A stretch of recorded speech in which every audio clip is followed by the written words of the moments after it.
tenga un proceso de liberación para que se pueda absorber. Alejandro Pérez. Buenas tardes.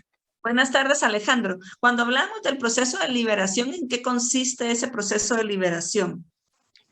Es que cuando entra al organismo el fármaco, pues tiene que pasar por una serie de procesos para que pueda ser liberado dentro del organismo. Ajá. Entonces, en el artículo les decían que generalmente el fármaco va con un vehículo. Así les decía el artículo. Cuando dice el vehículo, Alejandro, ¿qué significa eso? Creo que se refiere a la forma farmacéutica. Exactamente, generalmente, muchas gracias Alejandro, generalmente el medicamento lo vamos a encontrar en determinada forma farmacéutica. Ya vimos que la excepción de los medicamentos que sufran un proceso de absorción van a ser los que se administran directamente en la circulación sanguínea, como son los medicamentos que se van a administrar intravenosamente. De lo contrario, vamos a administrar los medicamentos, así como dicen, de una manera en que puedan ser transportados dentro del organismo y que puedan absorberse y tener un efecto biológico. Esto no me lo tienen que confundir con, por ejemplo, que ustedes habían visto de los mecanismos de absorción, pues está el de filtración, que va a pasar por poros que tengan en la membrana celular y que va a depender de la presión hidrostática y la presión osmótica a ambos lados de la membrana. Y generalmente estas van a ser sustancias que no tengan un peso molecular muy grande y que sean hidrosolubles y que de esa manera puedan atravesar los poros. Pero también hablamos de cuando ustedes estudiaron los mecanismos, hablaban del transporte activo. Entonces, el transporte activo es un mecanismo de absorción. Gabriela Rack.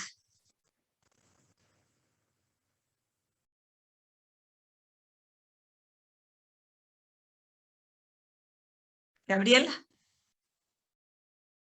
Me contestó en chat. Gabriela, cuando hablamos del transporte activo, ¿a qué nos referimos?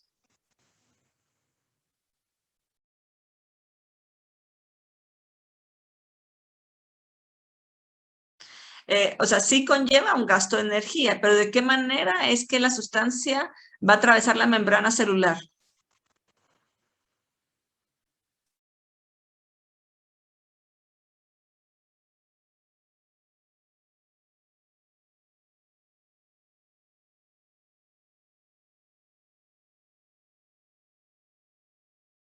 Por proteínas, sí,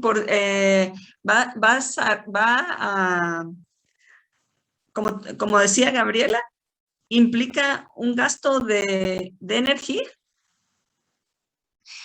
porque va a estar contra un gradiente de concentración. Vimos que en la difusión pasiva, pues es únicamente que va a ir pasando a través de la membrana celular a favor de un gradiente de concentración, de mayor a menor concentración. Y en el transporte activo vamos a tener transportadores específicos que van a ser, como decía Gabriela, pues ciertas proteínas que van a transportar al medicamento de fuera de la célula para adentro. Pero eso no me lo tienen que confundir con que el medicamento va con un vehículo.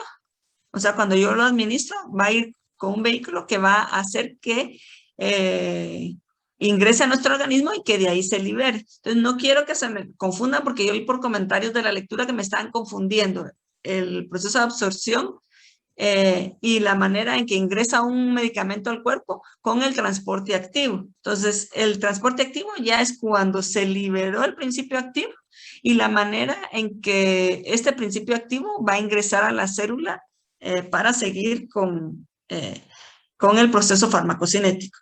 Este transporte activo, ustedes vieron que tiene características de utilizar transportadores específicos, ser selectivo, saturable y, como decía Gabriela, pues implica un gasto de energía. Sí, como dice Celeste, y Nicole Fernanda, es encontrar un gradiente de concentración y por eso es que necesitamos esos transportadores y se necesita el gasto de energía porque es como quien dice que lo estamos haciendo a la fuerza, no así fácilmente y por eso implica ese gasto de energía. Jessica Orellana.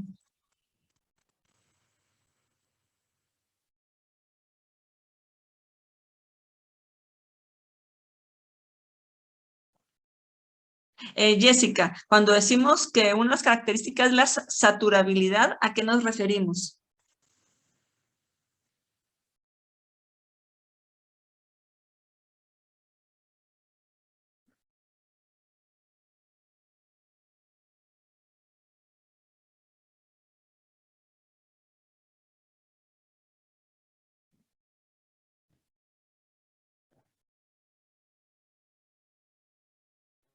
Al número de receptores en una célula, el cual es limitado. Estamos hablando de transporte activo. Estamos hablando de cuando el principio, yo me tomé un medicamento, el principio activo se liberó y debe absorberse. Todavía vamos en el proceso de absorción.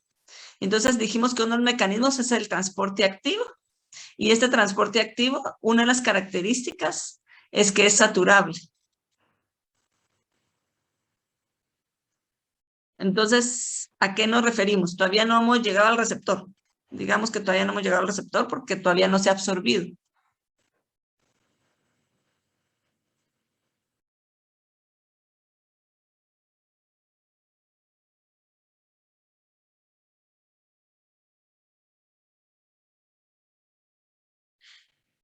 Melanie Cambral,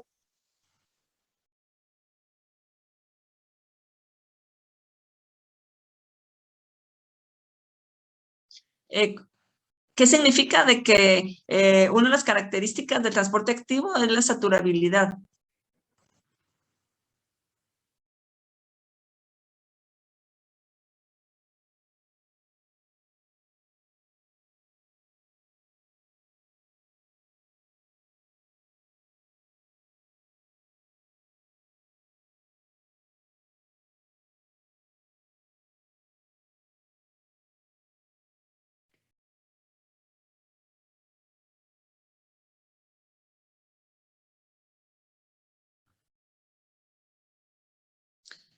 Alguien voluntario que me diga, Pablo Méndez, tal vez tú me ayudas, ¿a qué se refiere que esta saturabilidad, que es una característica del transporte activo? Sí, por lo que yo entiendo es que esta saturabilidad es como un delimitante o una limitación que tiene cada proteína al transportar, pues en este ejemplo, pues fármacos, ¿verdad? A una cierta cantidad de concentración, el transporte ya no va a funcionar, sino, por decir, se va a inhibir, por decir de alguna forma. Gracias, Pablo. Sí, llega así como decíamos, hay transportadores específicos que me decía Gabriela que son proteínas. Entonces, esas proteínas son las que me van a transportar, o sea, estas sustancias me van a transportar para dentro de la célula al principio activo. Sin embargo, si es mucho principio activo, va a llegar un momento en que ya no va a haber suficiente, diríamos, carritos que me van a meter el medicamento dentro de la célula y se va a quedar medicamento fuera de la célula. Entonces, esa es una característica del transporte activo. Como yo utilizo transportadores específicos, estos se me pueden, diríamos, acabar. Y así como dice Melanie, que por más que se adicione sustrato, el flujo va a ser constante. O sea, yo si tengo demasiada medicamento o principio activo que transportar, va a llegar un momento en que yo no voy a tener suficientes transportadores para que me lo puedan transportar dentro de la célula. Entonces, sí, realmente es así como dice Nicole Fernández, un punto máximo. Hay una cantidad limitada de sustancias que me van a transportar al principio activo. Ese es una de las características del transporte activo y podríamos decir, también podríamos hablar como una limitante. Selectividad, porque no todas las proteínas van a tener la misma afinidad por el principio activo. yo necesito tener proteínas que tengan afinidad por el principio activo y que me lo puedan transportar dentro de la célula. Entonces, pues quería hacerles esa observación que no me confundan el mecanismo de absorción, que tenemos el proceso de liberación. Una vez liberado el principio activo es que va a empezar el proceso de absorción y esto del vehículo en el transporte activo, pues son las proteínas que me van a incorporar los principios activos dentro de la célula, pero aparte es el vehículo con el que yo administré el medicamento. La difusión facilitada, pues no, este es un proceso de transporte activo que también tiene características de selectividad, saturabilidad, pero se realiza a favor de un gradiente de concentración y por lo tanto no voy a gastar energía. Es un poco más rápido que la difusión simple porque yo también voy a tener ciertas sustancias que me van a ayudar a transportar el principio activo dentro de la célula.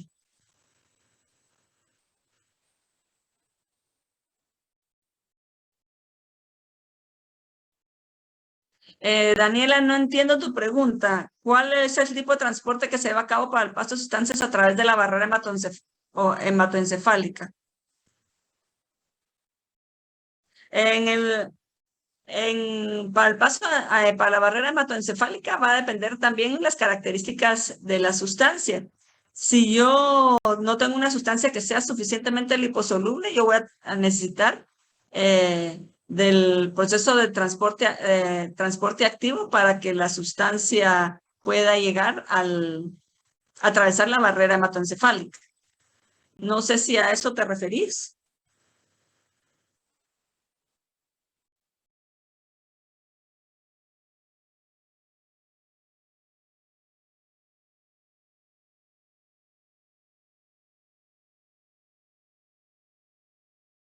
Daniel.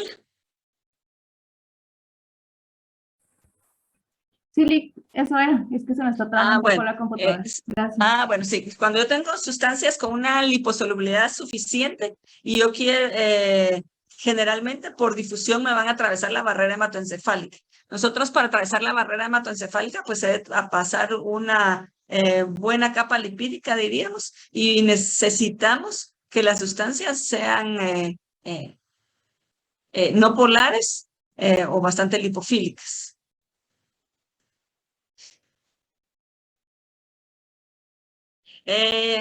Pinocitosis es otro mecanismo de absorción, creo que no hay mayor complicación en esa. Se engloban ciertas partículas que entran en contacto con ella formando una vesícula pinocítica y de esa manera van ingresando a la célula. Son pocos fármacos los que utilizan este tipo de mecanismo. Y un mecanismo que tal vez no les habían mencionado, no les mencionan en esta lectura, es la absorción por asociación de pares de iones. En este caso, generalmente este tipo de absorción van a ser aquellas sustancias que son altamente ionizadas, y ustedes saben que al estar altamente ionizadas, pues no pueden atravesar fácilmente la membrana lipídica, como los electrolitos fuertes, y entonces no pueden atravesar, no pueden ser absorbidos. Entonces es necesario que formen complejo con otro compuesto para que puedan ser absorbidas y así pasar por difusión pasiva.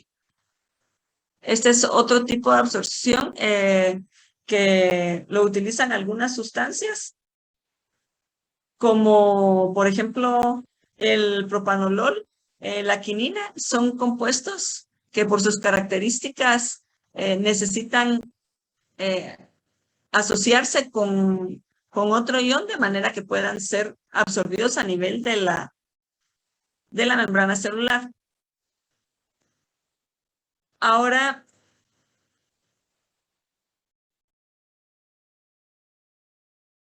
alguien me puso en la lectura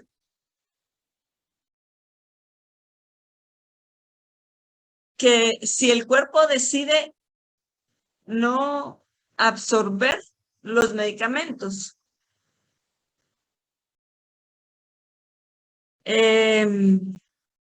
No sé si se recuerda quién hizo la pregunta.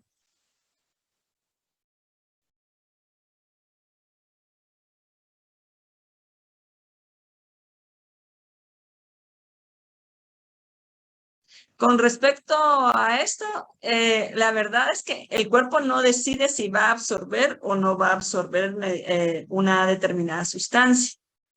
La verdad es que nosotros, si hablamos desde el punto de vista farmacéutico, que estamos viendo la administración de un medicamento, nosotros vamos a tratar de que ese medicamento tenga las características adecuadas para que el mismo pueda ser absorbido.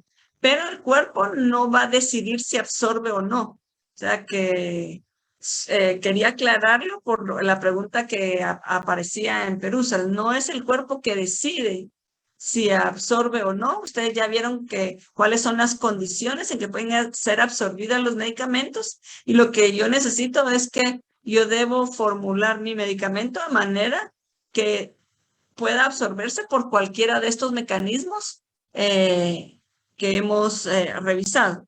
Entonces, no es el cuerpo que decide si absorbe o no absorbe.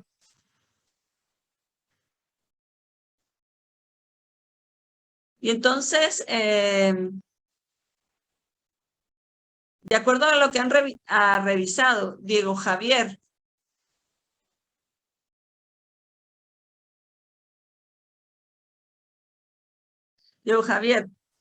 ¿cuáles son, qué te recuerdas de qué factores pueden modificar la absorción?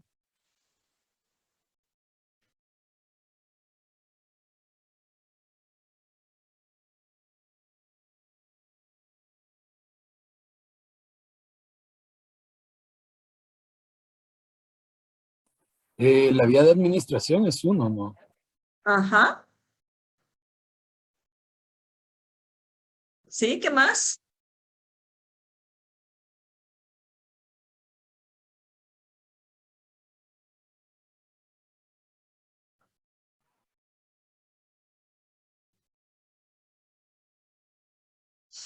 ¿Qué otra característica?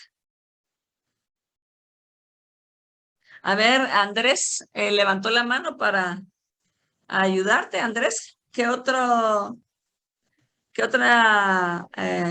factor me modifica la absorción? Recuerdo que también estaba la liposolubilidad del fármaco, pues las vías de administración, como ya dijo Diego. Creo que también estaba si el peso molecular y si estaba ionizado o el pH del medio. Exactamente. Gracias. Jessica, tú me pones calor. Creo que calor no afecta tanto en la absorción porque, bueno, depende. Cuando tú dices calor, Jessica, ¿calor en qué forma?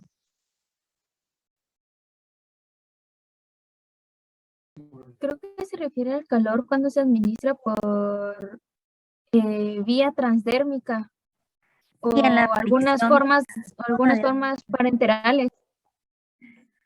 Parenterales con calor.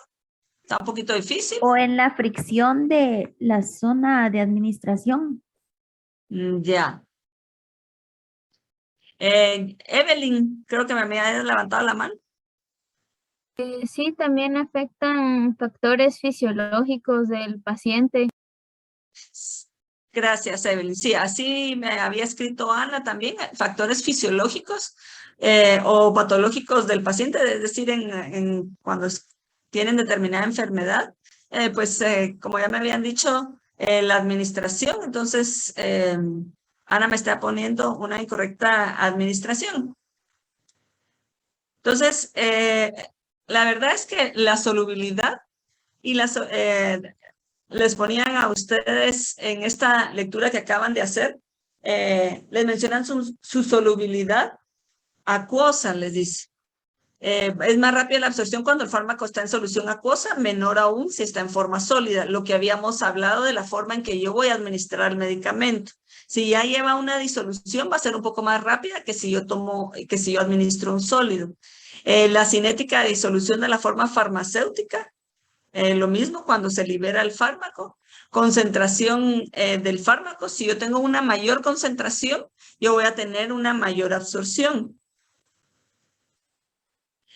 Circulación en el sitio de absorción. Si yo tengo una mayor circulación en el sitio de absorción, va a haber una mayor absorción, porque era lo que decíamos, como el gradiente de concentración es importante, si yo tengo una mayor circulación, diríamos que se está moviendo la sangre y entonces me va diluyendo la cantidad de fármaco que está dentro de la célula y eso hace que siempre haya un gradiente de concentración mayor de un lado de la célula. Superficie de absorción, depende en el lugar donde se vaya a absorber y como me decían ustedes, la vía de administración. Esos son factores que modifican la absorción y como ustedes decían, las propiedades físico-químicas de la sustancia también son importantes. Y si el compuesto cuando esté dentro del plasma va a estar ionizado, dentro del organismo va a estar ionizado o no ionizado, características lipofílicas de la sustancia o no lipofílicas, son situaciones que van a influir en la manera en que se absorban los medicamentos. Entonces, el proceso de absorción es muy importante porque de esa manera yo voy a garantizar que el compuesto ingrese al organismo.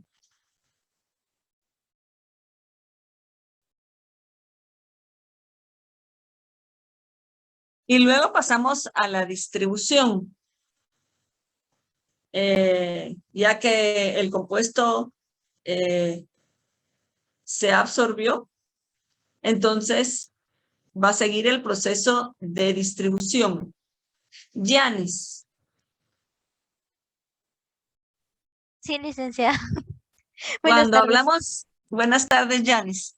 Cuando hablamos de distribución, ¿a qué nos referimos? Bueno, de lo que pude recordar del video que vimos y de lo que anoté, es cómo pues el fármaco, ¿verdad? Va a entrar al organismo y va a tener acceso a los diferentes órganos en el que va a actuar o cómo va a ser eliminado, ¿verdad? Posteriormente. Eliminado. Pero entonces en la distribución es el transporte del fármaco desde que se absorbe hasta el órgano diana. Entonces alguien me hablaba anteriormente, me mencionaron al receptor. En la absorción todavía no llegamos al receptor, es en la distribución que el fármaco se va a absorber y entonces ya entra dentro de la célula.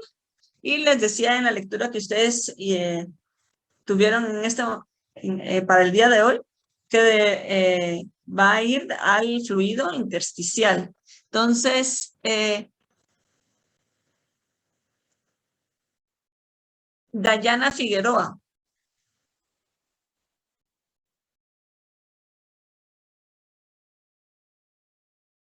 Dayana, buenas tardes. ¿Qué ocurre en este proceso de distribución? ¿De qué manera es que el fármaco va a llegar al órgano diana?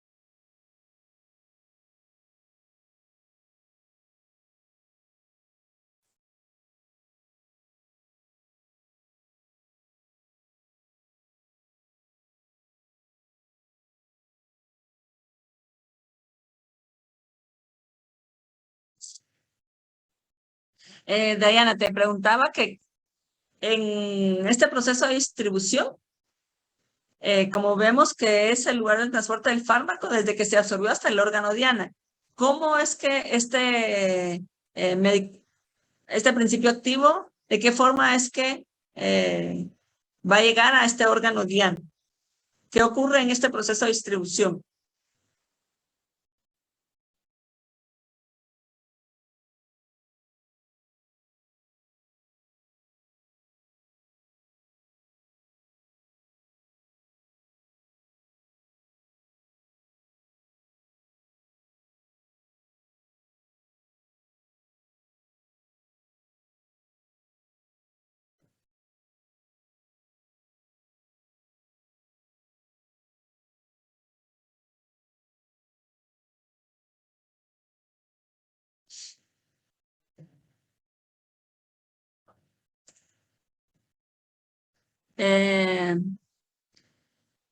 Bueno, Alejandro me contesta que por medio de la circulación sanguínea.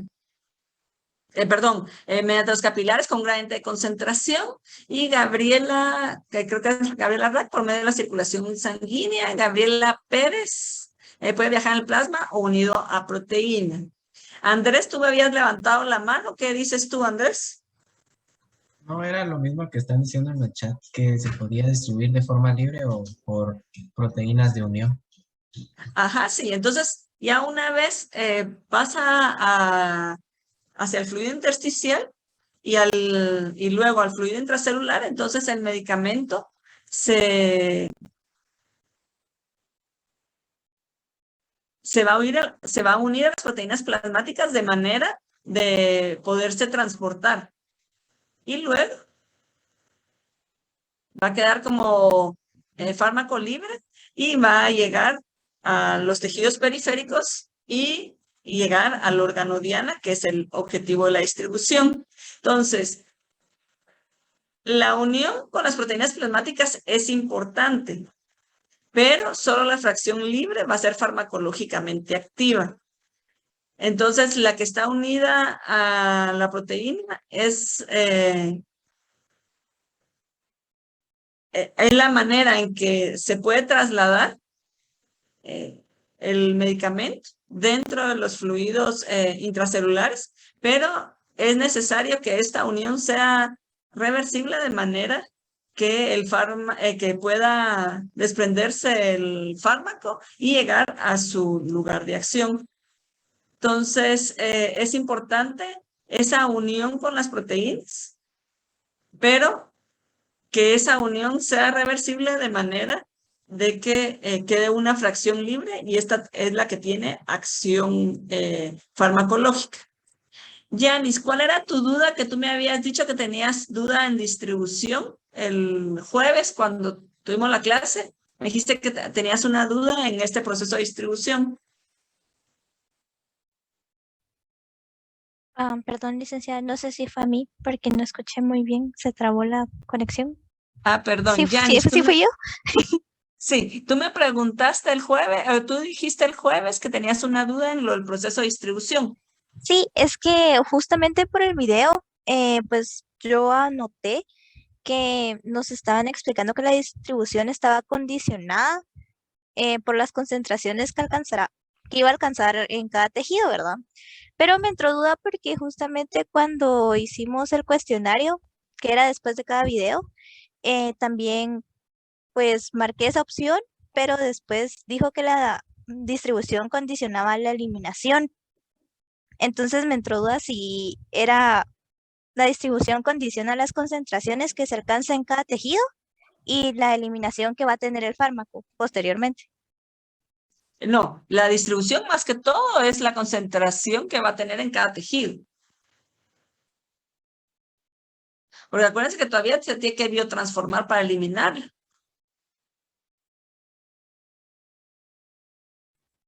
Bueno, sí, No, es que esa era mi no, pregunta porque es que en el cuestionario, pues yo marqué, ¿verdad? La opción de que condiciona las concentraciones que alcanza en cada tejido y cuando nos dio como que las respuestas correctas, ¿verdad? Decía que condicionaba la eliminación. Entonces, por eso me entró duda y quería preguntárselo a ver cuando llegáramos a esta parte de la distribución. voy a revisar cómo está el cuestionario, porque sí, más que es la distribución va a condicionar la llegada a cada tejido. Ustedes en este dibujito que pueden ver, tenemos el medicamento, se absorbe, aquí está, pusieron el intestino, ¿verdad? Porque gota es intestino, y luego llega a la circulación sanguínea y voy a tener fármaco unido a proteínas y fármaco libre. Este fármaco libre va a llegar, ahí sí, ahorita sí, a los receptores y va a tener un efecto farmacológico, pero esta parte es lo que vamos a estudiar en farmacodinámica. Y pues va a haber una fracción del medicamento que ya no llega al órgano diana y además los metabolitos de este órgano diana que pueden sufrir una biotransformación para consecuentemente tener la eliminación. En este dibujito está clarísimo cómo es que es todo este proceso. Claro, nosotros estamos estudiando el proceso como paso por paso, pero sabemos que cuando ustedes toman, digamos, un medicamento y que yo les había mencionado, bueno, tienen que tomar acetaminofén cada 6 horas, digamos. Entonces, pues ustedes lo toman y va a empezar el proceso de absorción, distribución, y eliminación, pero a las 6 horas vuelven a tomar, seguro van a haber ciertos procesos que todavía siguen mientras están los procesos de absorción, distribución, etcétera, de la siguiente dosis que ustedes tomaron. O sea, son procesos que pueden estarse dando al mismo tiempo, pero que pues ahorita por fines didácticos estamos viendo los procesos, no son tan, dentro de nuestro organismo no son tan marcados, ¿verdad? Ahí comienza la absorción de un medicamento, comienza a pasar a la circulación sanguínea, entonces comienza el metabolismo y está haciendo un efecto farmacológico, me está quitando el dolor de cabeza, pero al mismo tiempo está eliminándose lo que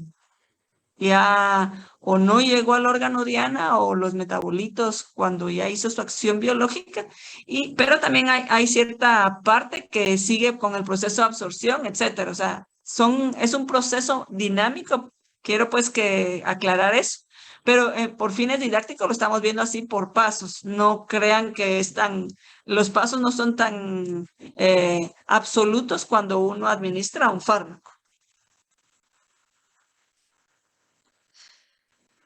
Y entonces también hay factores que pueden alterar la unión fármaco-proteína.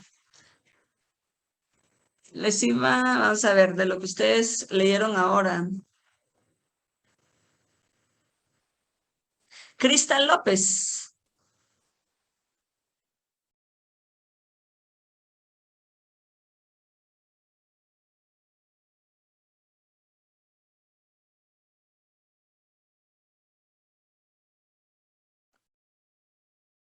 Cristal López.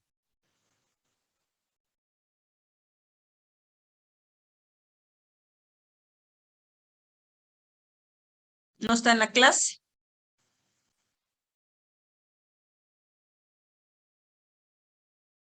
Ya apareció. Cristal, buenas tardes. ¿Qué proteínas son las que, como decimos, que se unen a las proteínas? ¿Cuáles son las proteínas que se ven involucradas en este proceso de distribución?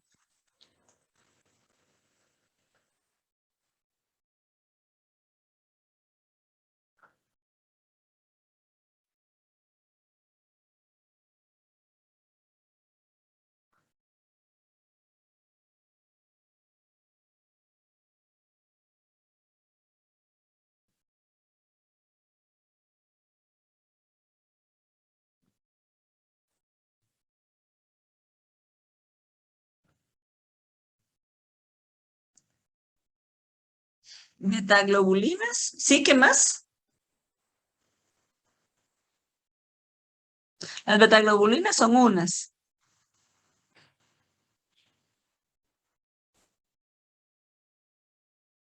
Las lipoproteínas. Ajá.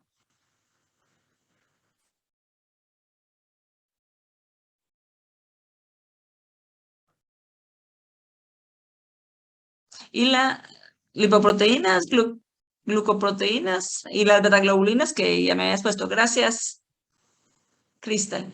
Entonces, esas son, en la lectura ponen que estas son de las proteínas que se involucran en este proceso. La albúmina es una de ellas y es muy importante y por eso es que sirve de referencia para para conocer la distribución de un fármaco.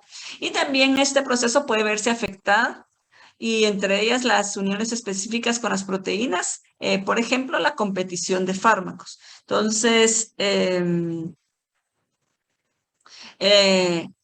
por ejemplo, si yo voy a administrar 2 fármacos al mismo tiempo por alguna razón, tengo que ver de qué manera es que se distribuyen estos fármacos, o tengo que conocer de la manera en que se distribuyen estos fármacos, porque si los 2 fármacos se unen a las mismas proteínas, puede ser que su distribución se vea disminuida. También si tengo disminuida la cantidad de proteínas, que pueden ser por diferentes causas, eso puede aumentar la forma libre del fármaco y por lo tanto tener mayores efectos. Eh, y, eh, y si hay una alteración cualitativa de las proteínas y el fármaco no se puede unir, pues también va a haber mucho más fármaco libre y además hay dificultad para transportarlo.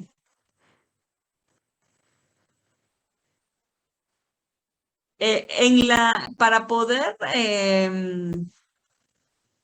siempre el fármaco va a unirse a proteínas, Andrés, para poderse transportar y luego se va a ir liberando de estas proteínas. Entonces siempre, por eso decimos que la unión con las proteínas es una unión reversible, porque es importante esa unión para poderse transportar al órgano diana, pero también es importante que se pueda soltar de esa proteína para que tenga un efecto farmacológico. Entonces sí, siempre tiene que haber esa unión con las proteínas para este proceso de distribución.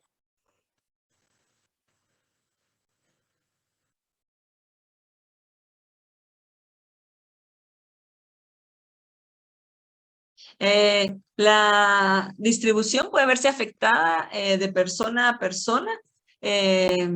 Por ejemplo, la edad de las personas también es importante.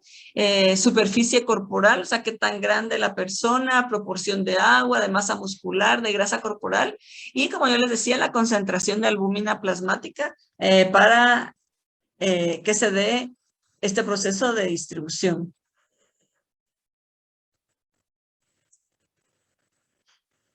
Y en la lectura también les mencionaba, ya que me habían hecho la pregunta anteriormente, que la solubilidad en lípidos es importante y de ello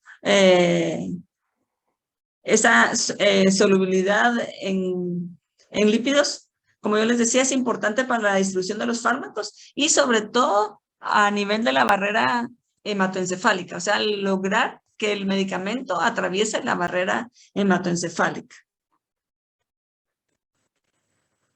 Que ya lo habíamos mencionado en la absorción, pero en la lectura les mencionan la importancia de la liposolubilidad del fármaco para atravesar la barrera hematoencefálica en este proceso de distribución. Y hay otro término que ustedes pueden encontrar en la literatura, que es la redistribución. Entonces, hablando de estos medicamentos que llegan a que atraviesan la barrera hematoencefálica, tenemos algunos medicamentos que por ser muy liposolubles atraviesan la membrana por difusión pasiva con mucha facilidad. Y entonces en este caso se puede dar una redistribución. Y este es el caso como el tiopental, que alcanza los tejidos cerebrales muy rápido. Por eso es que se utiliza incluso como un inductor de la anestesia. Eso significa para que la persona se duerma rápido, se utiliza el tiopental porque tiene un efecto farmacológico intenso, muy rápido y sobre todo por la forma en que se administra parenteralmente, llega a los tejidos cerebrales muy rápido. Pero a medida que pasa por otros tejidos, como el músculo estriado, el riñón, el tejido adiposo, las concentraciones plasmáticas a nivel del cerebro van disminuyendo, o sea, a nivel del sistema nervioso central, y entonces el tiopental se redistribuye. Entonces, este es otro término que ustedes pueden encontrar con algunos medicamentos, como les digo, que son muy liposolubles, que alcanzan muy rápido el efecto farmacológico, pero luego van pasando a otros tejidos y este medicamento se redistribuye. Por eso yo les decía, por el ejemplo que les pongo, es un medicamento que sirve para inducir la anestesia, quiere decir que dormir a la persona, pero también la recuperación es relativamente rápida si no administro otro fármaco, porque se va redistribuyendo dentro de los tejidos y va disminuyendo la concentración a nivel del sistema nervioso central.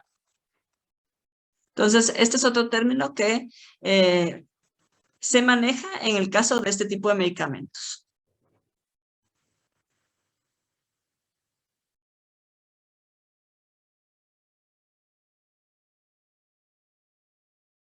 Y entonces en la lectura ustedes pudieron ver que también hay factores que están involucrados en la distribución, como el flujo sanguíneo, porque es la manera en que se va a transportar el medicamento, la permeabilidad a través del tejido sanguíneo, la solubilidad tisular, el pH siempre es importante. Considerarlo en los medicamentos.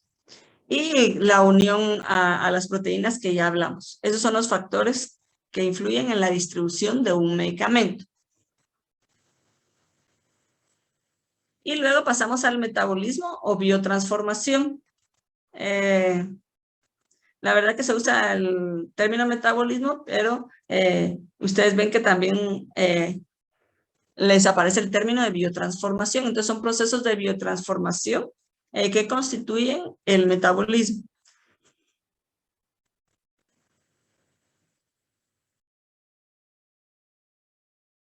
Kimberly Us.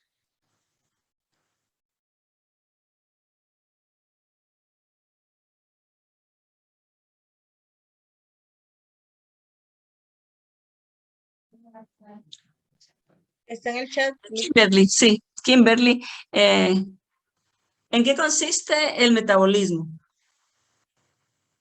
de los medicamentos?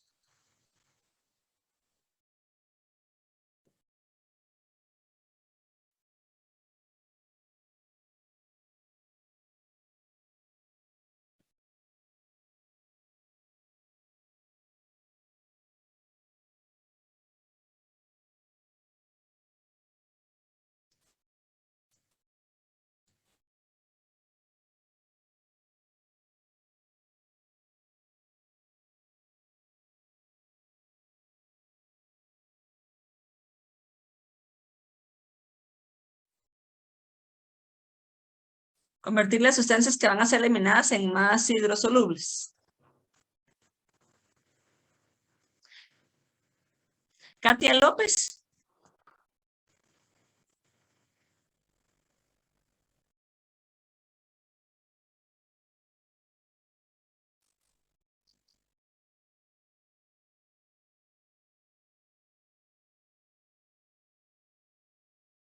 Katia López.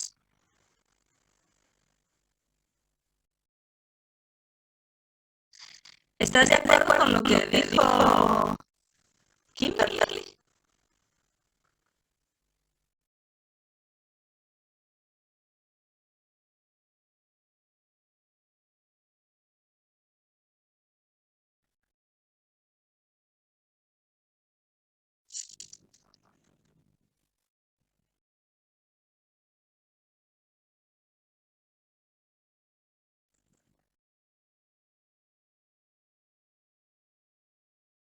Si estás de acuerdo, Andrés Franco. ¿Qué dices tú?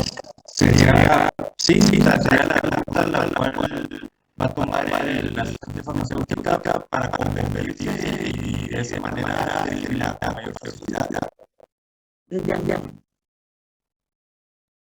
Sí, van a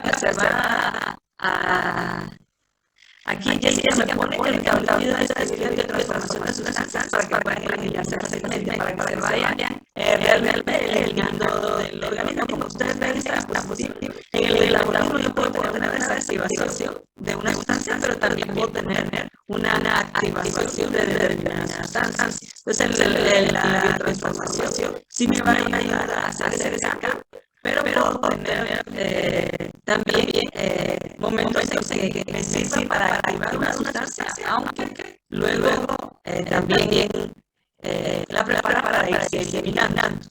Entonces, en el metabolismo ustedes vieron que tenemos dos grupos de fases, dos grupos de reacciones que pueden ocurrir, que son las reacciones de fase 1. Y hay diferentes tipos de reacciones de fase 1 como oxidaciones, reducciones o hidrólisis, que introducen en la estructura del compuesto un grupo reactivo que lo convierte químicamente generalmente en un compuesto más activo. Bien sea para eliminarlo o como yo lo decía, también puede tener un compuesto activo que va a tener una acción farmacológica definida. En este caso, ¿de qué tipo de compuestos estoy hablando? No temporales.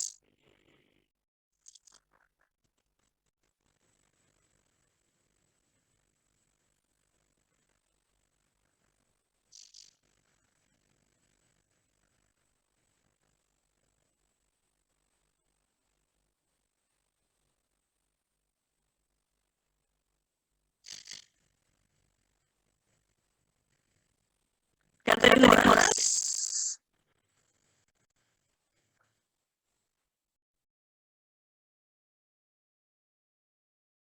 Vamos a ver.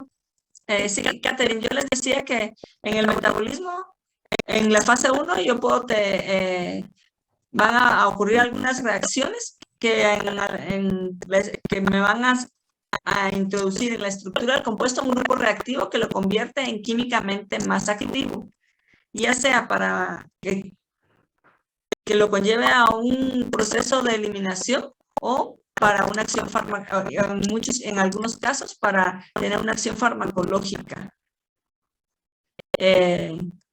Cuando ocurre esto último que acabo de decir, ¿qué tipo de compuestos son los que yo estoy hablando?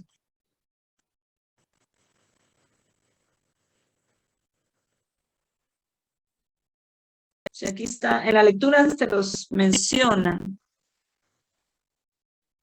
De los profármacos, sí, gracias, Catherine. Los profármacos son aquellas sustancias que yo voy a administrarles que no tienen una actividad farmacológica, pero una vez se biotransforman pueden dar metabolitos que son activos y esos son los que tienen acción farmacológica y eso puede ocurrir en este tipo de sustancias. Por eso es que la biotransformación, como yo les decía en la diapositiva anterior, me puede inactivar compuestos, pero también me puede activar compuestos. Y por otro lado, tenemos las reacciones de fase 2, que generalmente son reacciones de conjugación, que por regla general inactivan al fármaco. Suelen actuar sobre el grupo reactivo que se introdujo en la fase 1. Y en este caso, pues son reacciones con ácido glucurónico, sulfatos, acetatos, metilos, etc. En el caso de las reacciones fase 2, generalmente son reacciones que requieren energía.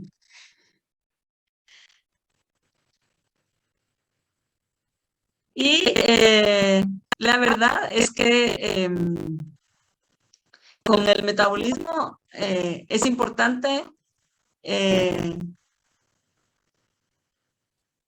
la velocidad a la que un fármaco pasa desde el punto donde se administra hasta la sangre y que empieza este proceso de biotransformación. Como decían algunos de ustedes, pues para eliminarlo, pero también en otros casos van a producir una serie de metabolitos que pueden ser activos con una acción farmacológica. En el caso del metabolismo también hay ciertos factores que van a hacer que tengamos diferentes respuestas. Y en este caso, a nivel del metabolismo, encontramos muchos de aquellos factores que estudian la farmacogenética, ya que hay algunas, en ciertas poblaciones hay enzimas metabolizadoras que están determinadas genéticamente, por lo tanto hay variaciones individuales en la capacidad de biotransformación por parte de los sistemas enzimáticos. Entonces ahí vamos a tener, por ejemplo, con la enzima N-acetiltransferasa, ahí hay quienes, de acuerdo a cómo funciona esa enzima, tenemos acetiladores rápidos o acetiladores lentos. Entonces, nosotros es importante observar las reacciones que se dan cuando se administran con un fármaco, porque en algunos casos podemos tener esas diferencias individuales. Lo mismo pasa, por ejemplo, al administrar esteroides. Tenemos personas que son respondedoras a esteroides, que van a tener sus efectos de una manera más fuerte que aquellas personas que no son respondedoras a esteroides por sus mismos sistemas enzimáticos. Y entonces esa velocidad la velocidad que yo les decía del fármaco desde el punto donde se administra hasta la sangre, se ve influenciada por diferencias interindividuales que muchas veces están determinadas genéticamente. Y también se los mencionaban en la lectura que tenían para hoy. Entonces, generalmente con el metabolismo hay una disminución de la biodisponibilidad de la sustancia. Como bien me decían al principio, incrementa solubilidad en agua y de esa manera me puede aumentar la eliminación. Pero también puede haber que la biotransformación me permita que el compuesto tenga una actividad farmacológica de metabolito inactivo a activo, o lo contrario, también me anula la actividad farmacológica porque el metabolito activo me lo inactiva. Y esta velocidad y proporción del metabolismo me va a afectar la duración de acción del fármaco. Si yo conozco las características de cómo se metaboliza la sustancia que yo estoy administrando a la persona, entonces yo puedo conocer cuánto va a durar la acción del fármaco y de qué manera es que se va a eliminar. Y esto es importante. Luz Esther Rojas, ¿por qué?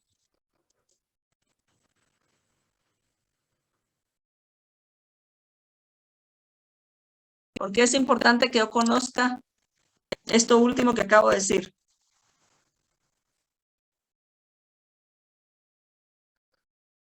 Luz Esther.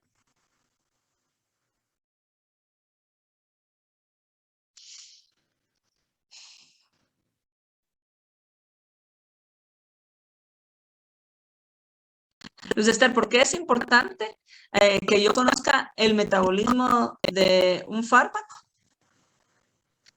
Porque yo sé que ese metabolismo me afectará la duración de acción del mismo. ¿Por qué es importante?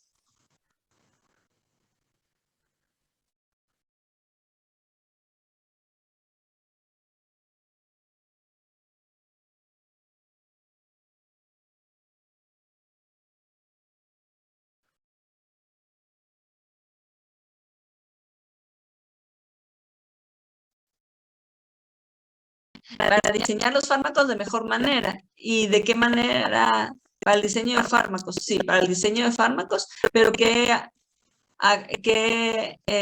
características, si lo podemos llamar así, qué características o factores del fármaco son importantes si yo conozco su metabolismo? La duración de acción del fármaco. Para que tenga una acción más efectiva, tal vez no tanto para una acción más efectiva, porque pues ya tiene la efectividad de la acción, pero yo necesito saber cuánto me dura la acción del fármaco. Alejandra, sí, Alejandra Castillo me está diciendo la dosis, Andrés también, la dosis es importante porque de esa manera yo puedo definir la dosis y también yo sé cuánto me va a durar el fármaco, entonces yo sé cada cuánto lo voy a dar, porque si yo lo doy cada 2 horas, después voy a intoxicar a la persona. Sí, es para evitar en que vayan a haber, por ejemplo, más efectos adversos o incluso riesgo de toxicidad. Entonces es muy importante que yo sepa de qué manera es que se metaboliza el fármaco y diríamos cómo me lo prepara para que se vaya eliminando, cuánto tiempo me dura ese metabolismo, de manera de que yo pueda ajustar las dosis. Gracias. Y por último, pues ya pasaron todos los procesos del medicamento, del fármaco, y pues yo lo voy a excretar. Generalmente, pues se van a excretar metabolitos por varias vías. Una de las más importantes son los riñones y el hígado. Y en menor proporción por vía respiratoria. Entonces, ya sea el fármaco o sus metabolitos van a ser eliminados. Y lo mismo, si yo no conozco bien el proceso de cómo se excreta o el medicamento no se ha estudiado de qué manera y en qué proporción se va a eliminar, yo puedo tener reacciones de toxicidad. Entonces, hay diferentes formas de excretar los fármacos. Los primarios son riñón, hígado y en menor proporción pulmón, aunque depende de qué tipo de medicamento esté utilizando yo. Y los secundarios son glándulas salivales, mama, intestino y estómago. Con la excreción del fármaco, pues se va a eliminar la acción de los fármacos. Entonces, realmente la excreción es el proceso mediante el cual el organismo termina con el efecto de los fármacos o sus metabolitos. Y generalmente va a ser la suma del metabolismo hepático y la excreción.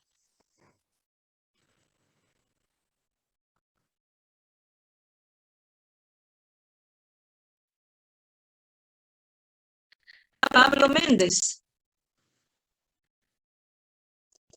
¿Sí, licenciado? ¿Por qué decimos que el metabolismo hepático también influye en este proceso de eliminación?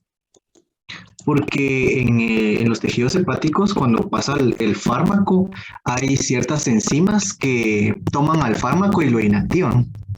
Exactamente, y ahí vimos un efecto que es importante. ¿Cuál es ese efecto? Cuando administramos un fármaco, puede tener el efecto de que antes de que se absorba en el hígado.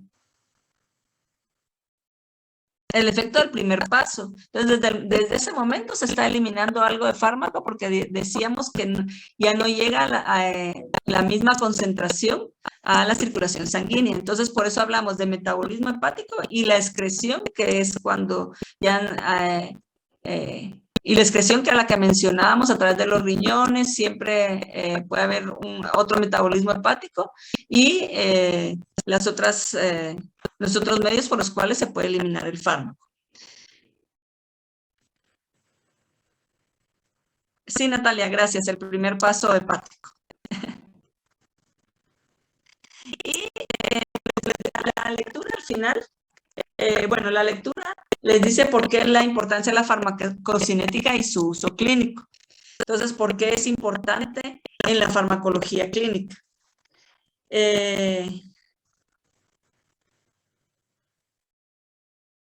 Olguita.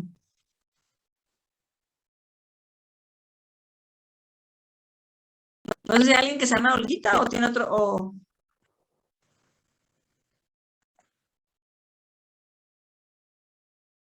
Olguita Herrera dice aquí. Ah, sí, Olguita. Sí, va.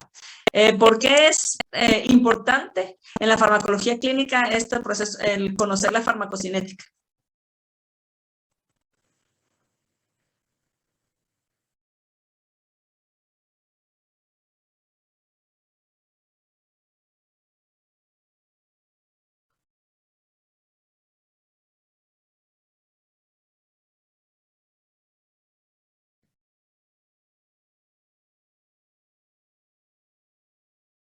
¿Por qué es importante la farmacocinética en la farmacología clínica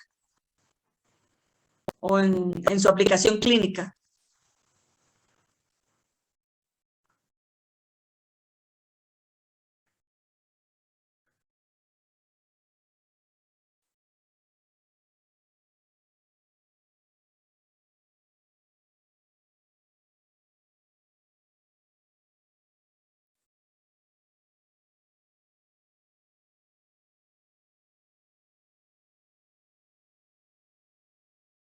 María José Calderón.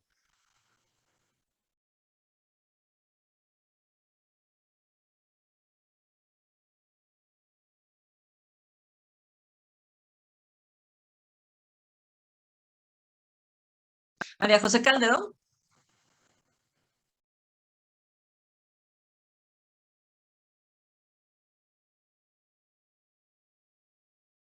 María José no está.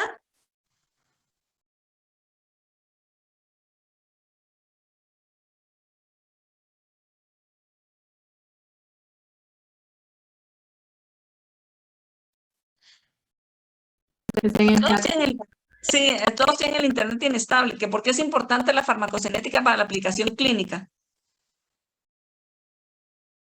Alejandra Castillo ya me está contestando que para la optimización de los de los tratamientos farmacológicos.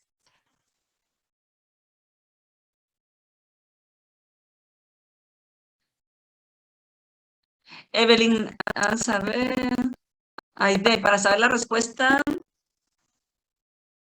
vamos a ver, aquí voy a leer. Aide me dice que para saber la respuesta de los pacientes en cuanto a cómo estos absorben, distribuyen, metabolizan y eliminan los fármacos. Nicole Fernanda, para saber qué tan rápido son absorbido un fármaco en el organismo y saber qué tan rápido se excreta y para qué es importante eso. Aquí me pone Kimberly, nos ayuda a obtener un amplio rango terapéutico, de esta manera evitar daño. El amplio rango terapéutico no lo vamos a obtener nosotros. Y José Barrientos para la dosificación de los medicamentos. Gracias por sus respuestas. La verdad es que la farmacocinética es importantísima para la aplicación clínica. Muchas de las respuestas que ustedes dieron es correcto. Para saber la dosificación, ustedes compran un medicamento y si ustedes leen en la cajita o el inserto, ustedes van a encontrar que no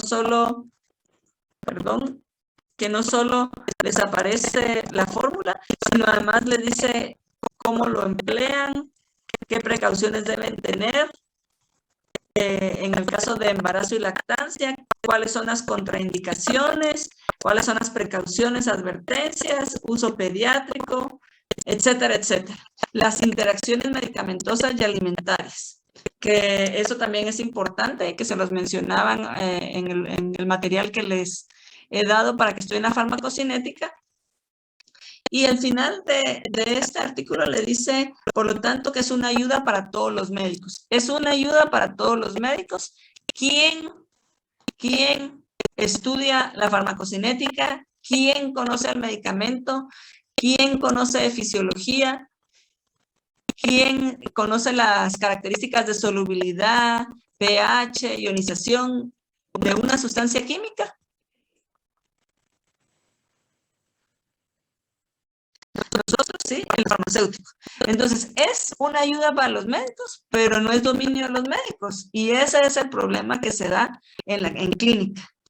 Que realmente ellos no lo dominan, pero nosotros sí lo debemos dominar como farmacéuticos. Nosotros, si vamos a participar en el desarrollo de un medicamento, nosotros tenemos que, en ese desarrollo del medicamento, conocer de qué manera es que ese medicamento, cuáles son sus características, y ustedes lo van a ver en química computacional, cuáles son las características para que se una al receptor, cuáles son las características que debe tener para que yo lo pueda administrar, para que se una al receptor, luego para que se excrete, y para conocer todos estos aspectos de farmacocinética somos nosotros los que vamos a dominar el tema. Entonces, por lo tanto, es importante el que ustedes vean que digan, es una aplicación clínica, eso es de los médicos. No, pero todo lo que está atrás de eso y todo lo que está en estas cajitas con la información que tienen los médicos y las personas, son estudios que se han hecho de farmacocinética y nosotros los químicos farmacéuticos somos los que sabemos de eso. Por eso es importante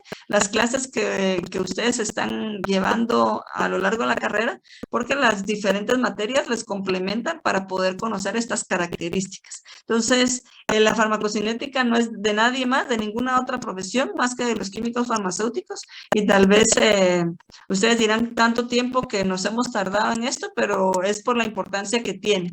Ahorita Sabemos que para poder definir esto y para poder definir cuál es la dosis y para conocer de qué manera, cuál es la proporción que se elimina determinada sustancia y conocer que no me vayan a dar efectos adversos, se tienen que hacer cálculos. O sea, esto va relacionado con funciones matemáticas. Entonces, ahorita la licenciada Nereida les va a dar una introducción de lo que es esta farmacocinética cuantitativa.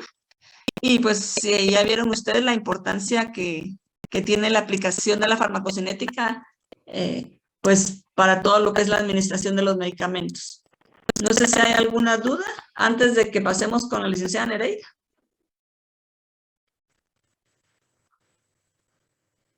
Sí, Andrés. Es que a mí me surgió la duda de que al final del artículo creo que decía que para realizar estos estudios farmacocinéticos dice que se esperaba alrededor de 5 ciclos de vida media del fármaco para extraer eso, pero en el video que habíamos visto decía de que regularmente un medicamento le tomaba 5 vidas medias que el cuerpo lo procesara, entonces por eso me generó un poquito de duda. ¿Por qué Va se relacionado. Ajá. O sea, ¿por qué se dice? Porque yo creo que lo que se quería evaluar era la concentración en el plasma sanguíneo, ¿verdad? Pero me genera duda porque si después de esos 5 ciclos de vida media ya no hay, bueno, ya no debería haber concentración de medicamento en el plasma, ¿por qué se debe hacer ahí? O sea, que después de que ya se terminó, ya se procesó todo el medicamento. ¿Cómo así hacerlo ahí? No, ese no te entiendo. ¿Cómo hacerlo ahí? Es que decía de que regularmente se medía mediante las concentraciones, o sea, se hacía un examen de sangre y se medía la concentración del medicamento posterior a esas 5 vidas medias. Pero ¿por qué se realiza después de que entonces, ¿por qué se realiza después de que el medicamento ya fue excretado totalmente después de esas 5 vidas medias?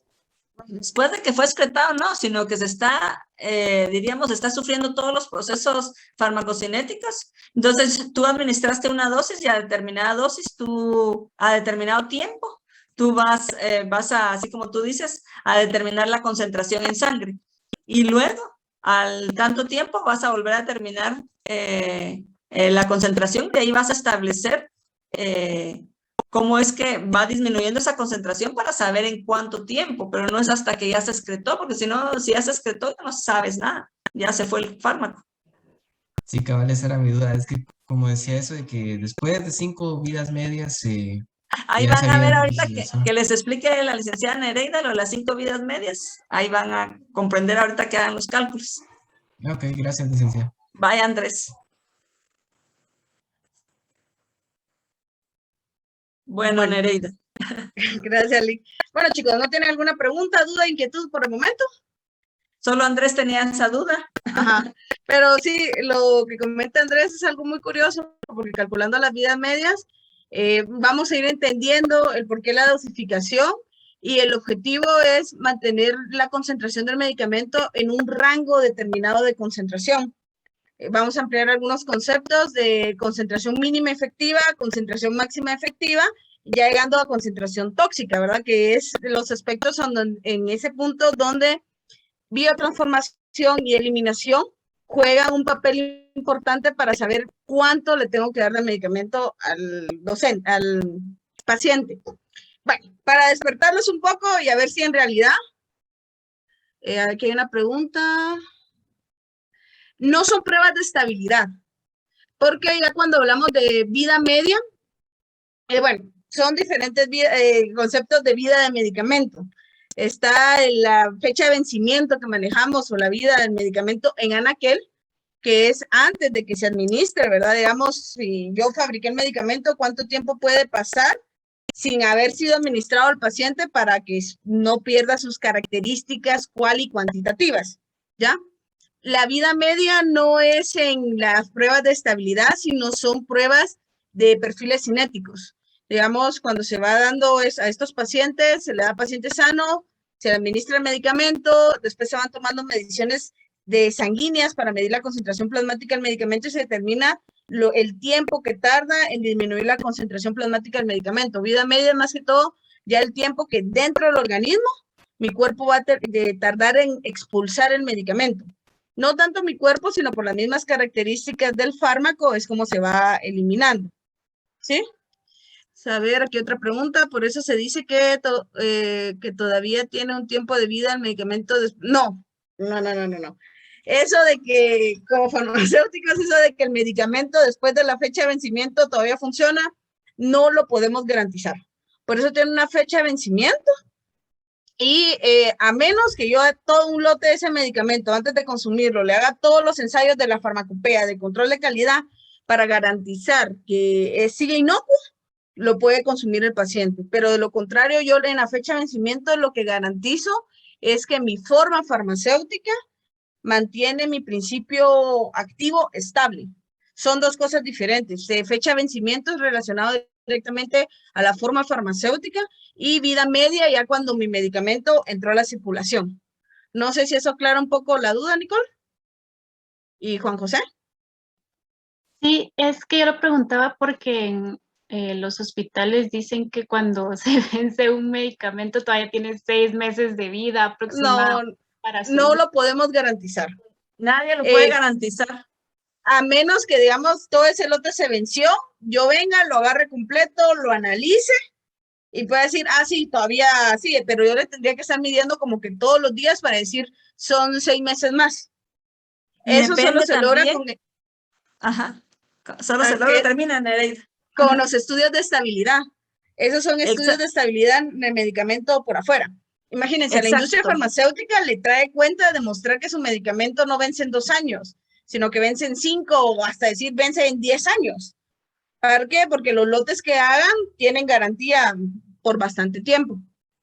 Pero lo máximo que los estudios de estabilidad almacenados bajo condiciones idóneas son 5 años, evidenciado. ¿Ya? Entonces, eso es una creencia, como un mito urbano, no sé, de que digan que después de la fecha de vencimiento dura 6 meses más. No se puede garantizar. Nadie lo puede asegurar. Lo que se podría hacer es que si la casa farmacéutica que produjo determinado medicamento ha seguido haciendo los estudios de estabilidad, podría dar un certificado de que el medicamento sigue activo, pero como va a depender también de cuál es el principio activo de los medicamentos. Pues hay principios activos que definitivamente, así como dice la licenciada Nereida, incluso su periodo de vida útil es más o menos 3 años. Entonces, y otros son de 5 años y otros pues a la fuerza ponen 5 años porque es lo más que se puede poner.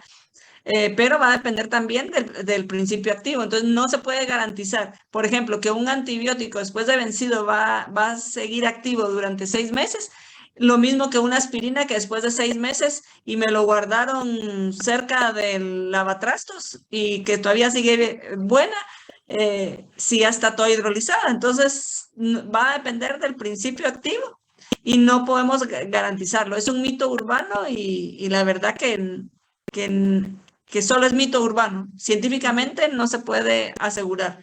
Vencido. Ajá. Y hay otro punto importante. Una industria farmacéutica no puede venir a decirle, no, miren, yo le acabo de hacer el control de calidad de validación y está dentro del rango del 99 al 101.5% según una USP. Porque esos son los grados de pureza. Recuérdense que en la USP yo hago ensayos de identificación, presencia de contaminantes, productos de degradación. Puede ser de que a un inicio, cuando el medicamento lo sacaron a la venta, su grado de pureza estaba en el rango superior, 100.1%. ¿Sí? A los 5 años o ya se venció, le vuelven a hacer pureza y todavía el inferior, 99.5%.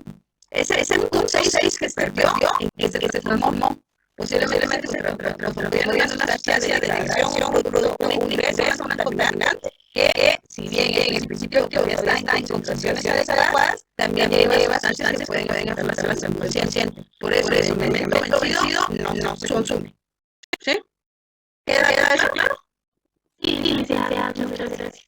Bueno, entonces voy a terminar para ver si en realidad le están dando un poquito de atención a la licenciada. Yo quiero preparar rápido un juego en el cual vamos a darle directamente voy a seleccionar a una persona antes para que entonces luego esa persona está bien, está mal, selecciona a su compañero que le va a ayudar a contestar después. Sí, pero tiene que hacer referencia al micrófono, que sea rapidito el juego, y para evaluar tanto los conceptos, porque aplicar los conceptos es que yo comienzo a trabajar de forma cinética.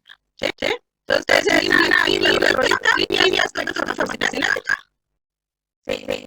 Sí, va. Entonces, el primer participante va a ser Pamela Lima. Pamela Lima, ¿estás presente?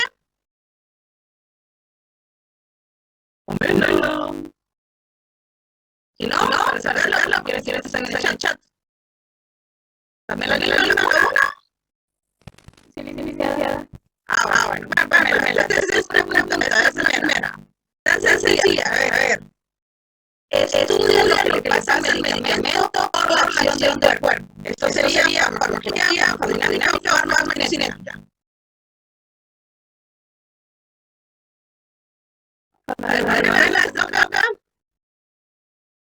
Estudia lo que pasa en el medicamento por la acción del cuerpo. Farmacología, farmacodinámica, farmacocinética. Farmacocinética, vamos a ver si es cierto. Respuesta correcta. Recuerden que los cambios que va a tener el medicamento en el cuerpo, al ADN, es el estudio de la farmacocinética. Perfecto. Pamela, la siguiente que ¿dónde es? A ver, no, compañero. Andrés Franco. ¿Andrés?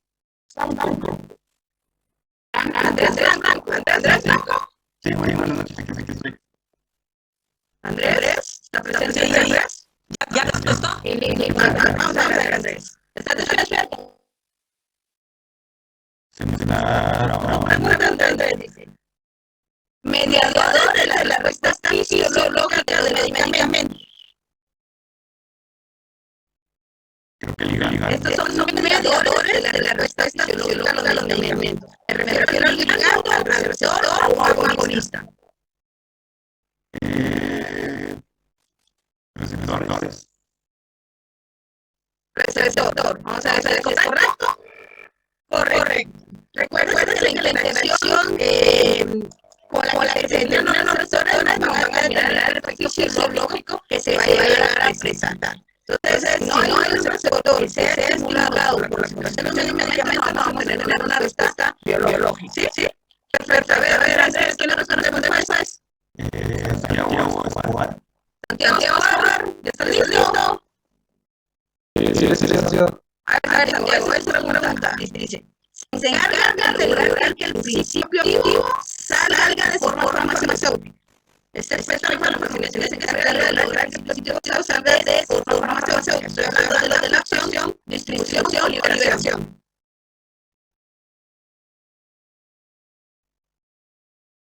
A ver. Liberación. La liberación dice, ¿si es cierto? Correcto. Pensé que la liberación es el primer paso de la farmacocinética, ¿verdad? La vitamina va a determinar está determinada por la farmacéutica. No va a ser en un tiempo, va a tratar de liberar una cápsula de liberar ese jarabe o la forma de liberar, bueno, los medicamentos, que es una forma farmacéutica ya es completamente diferente. Perfecto. A ver, ¿quién le toca? Santiago, ¿quién le toca? Celeste Hernández. Celeste Hernández, ¿presente? Vamos a ver, sencilla. Vamos a ver, dice, órgano donde ocurre el efecto del primer pasaje. Hígado, vena porta o CP450. ¿Cómo CP450? Hígado. Vamos a ver. Correcto. El hígado es el órgano que se encarga del primer paso. Recordemos que es metaboliza cierta cantidad del fármaco antes de que llegue a la circulación sanguínea. O sea, fármaco que nada, pues si hay forma activa, no va a tener el efecto farmacológico que entrando y metabolizando para salir, o si es un fármaco, ya va a ser la cantidad de fármaco que entra y solo va a dar ya la circulación por el primer paso. A ver, se le quiere seguir el siguiente. Edgar Barrientos, ¿se presentan? Sí, vamos a ver, esa es una pregunta. Dice, Las proteínas tienen un papel fundamental para que el alimento llegue al punto deseado. Su intervención llega en el proceso de liberación, distribución, liberación en el sitio activo o en el proceso de eliminación.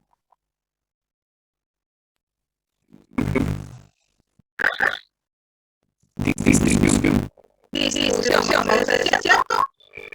Correcto. Las proteínas como para el medicamento se encarga de distribuir el medicamento por todo esto que lo conocemos de circulación sanguínea, ¿sí? Va a llegar al alimento llega donde necesita. Perfecto. Y le toca la última. Vamos con Andrés Barrios. Andrés. Eso toca. Mira, dice.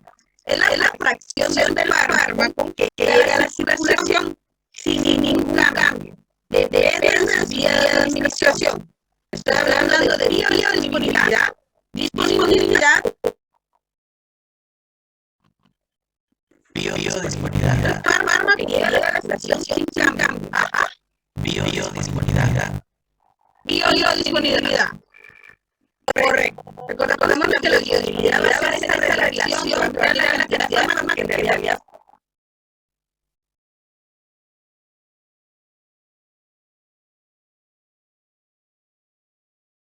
de 500 miligramos en una tableta y al momento de la concentración plásmica el fármaco va a estar en una presión de 20 miligramos, sino que por lo general era menor.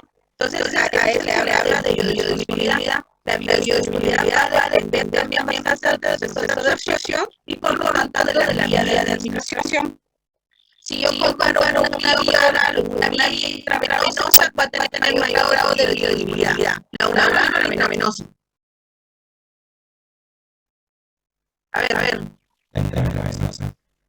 La intravenosa, como esta depende de la cantidad y de la circulación en la vía intravenosa, directamente se nos está colocando en la sangre. Entonces, vamos a ver más. Enhorabuena. Está todo bien. Entonces, esto era para tener un monitoreo de los casos que se van manejando ahorita que mencionamos los cálculos de farmacocinética. Ahí no nos vamos a tirar un solo las cápsulas, sino que vamos a pasar ciertos conceptos que ya vieron para que estén cómo se hacen los cálculos de farmacocinética. Entonces, me confirman porque estén viendo mi pantalla de PowerPoint proyectada. Gracias. Entonces, miren, vamos a hablar de cálculos de farmacocinética. Entonces, ya vimos que la farmacocinética divide en 5 pasos, todo lo que es la administración, absorción, distribución, metabolismo y eliminación, y todo es para poder controlar las dosificaciones del paciente, evitar que llegue a concentraciones tóxicas y lograr en un efecto terapéutico.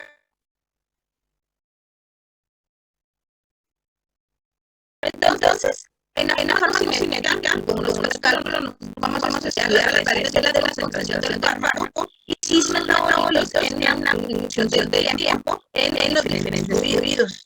No va a ser lo mismo a nivel gastrointestinal, en la orina, en la sangre, en la leche materna, en la bilis, ¿verdad? La concentración del fármaco puede ser diferente por la distribución que va a tener. Entonces, estos diferentes fluidos, tanto los diferentes fluidos van a escribir los fluidos en los que van a ganar y las vías de expresión en el organismo van a estar relacionados a procesos matemáticos para desarrollar modelos que permiten de hacer estos cálculos. ¿Sí? No es simplemente una suma de 1 más 1 y dividirlos, sino que ya son muchas de las fórmulas fueron estudiadas mediante procesos matemáticos, integrales, y todas las derivadas se llaman mate 1 más mate 2, ¿verdad? Para llegar a una fórmula determinada. Entonces nosotros vamos viendo la aplicación que tiene y en ocasiones es muy importante, no es solo venir a dar una fórmula.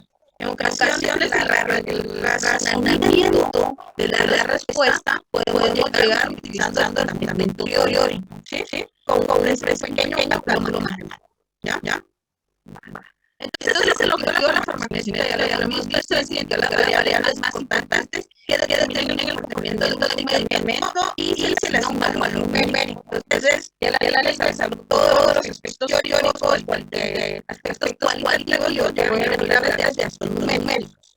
surgen para nuestros fármacos inéditos a partir de asignar estos valores numéricos y tienen la importancia para interpretar las bases de los procesos biológicos que se van a presentar. Bueno, sí, sabemos que el medicamento se puede una gran cantidad, pero implicación matemática tiene o implicación N para mi paciente. Sí, sé que necesita metabolizar a nivel del hígado, pero ¿qué impacto tiene para el paciente o en niveles cuánta pastilla, cuánto medicamento le va a dar? Esos son los aspectos farmacogenéticos. Entonces, me van a servir para determinar el comportamiento biológico del medicamento hacia cómo se va a comportar para el paciente.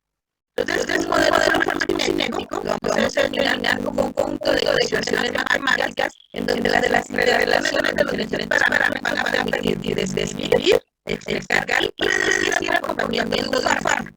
El modelo es en definitiva una representación simplificada de la realidad y que nos permite comprender en un sentido descriptivo y mecánico la interacción de los fenómenos biológicos involucrados en la disposición del fármaco. Entonces vamos a aprender de procesos biológicos, pero no solo desde el punto de vista biológico, sino ya valores médicos para poder darle una aplicación base a cantidades, dosis, tiempos del medicamento. Entonces, vamos a trabajar con un par de niveles matemáticos. Era lo que decía, los medicamentos van a tener un comportamiento en la sangre. No es tanto la cantidad de fármaco que se está haciendo como vía oral, sí que la verdad va a tener un impacto en lo que llega a nivel sanguíneo. Porque a nivel sanguíneo, porque si es un medicamento de uso sistémico, ahí es donde yo espero que vea el efecto farmacológico. Si la tableta era tan dura que no se logró llegar, no se logró liberar el psicoactivo, no va a dar la sangre, por lo tanto no va a dar el efecto farmacológico. ¿Sí? Entonces se trabajan siempre estas cantidades midiendo lo que son concentraciones mínimas y concentraciones máximas. En este rango de temperatura se maneja el área bajo la curva que me va a ayudar a determinar la concentración del fármaco, cada uno de los fármacos, qué concentraciones plasmáticas deben estar en un tiempo determinado para lograr efectos farmacológicos deseados.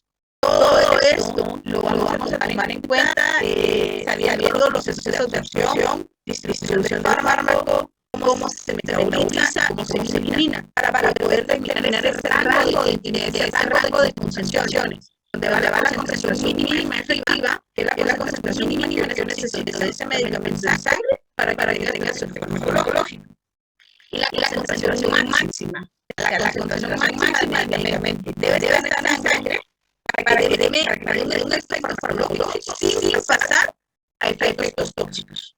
Recuérdense que toda sustancia de veneno solo depende de la dosis. Nosotros son los fármacos que deben darnos de lo que se conoce como rango terapéutico. El rango entre la concentración mínima efectiva y la concentración máxima efectiva. Entonces, para eso siempre se manejan estos niveles de curva. Vamos a ver la concentración mínima efectiva o la concentración terapéutica para la cual se inicia a prestar el efecto farmacológico. Cuando el medicamento es administrado al paciente, no quiere decir que más el paciente se lo tome al minuto ya tiene el efecto farmacológico, va a depender, ¿verdad?, qué medicamento sea, pero va a depender de que a nivel plasmático llega a una concentración determinada para darme ese efecto farmacológico. ¿Sí? Entonces, cuando llega a esa concentración mínima, ya se empieza a ver ese efecto farmacológico. Tengo lo que es concentración mínima tóxica. Miren, aquí es otra área a partir de la cual ya empieza a verse el efecto tóxico. Yo espero que la concentración mínima efectiva y la concentración mínima tóxica tengan rango de concentración bueno. ¿Por qué? Porque si la concentración mínima efectiva y la concentración mínima tóxica están muy cercanos, quiere decir que la concentración terapéutica para ese paciente va a ser eficientemente. Ese medicamento va a ser delicado. ¿Por qué? Porque si no controlo bien la dosis o la frecuencia, fácilmente me paso a niveles tóxicos. Se define también el periodo de latencia, es el tiempo que transcurre desde el momento administrado hasta que se inicia el efecto farmacológico. Entonces, en cierto modo, imagínense, esta mi curva, concentración, aquí en el eje de la Y, tiempo en el eje de las X, mi periodo de latencia sería de aquí hasta aquí, este cuadrito donde está ahorita mi cursor. ¿Por qué? Porque este me va a determinar el tiempo que transcurre antes de llegar a una concentración mínima efectiva, ¿ya? Bueno, la intensidad del efecto suele guardar relación con la concentración alcanzada de un fármaco en el plasma.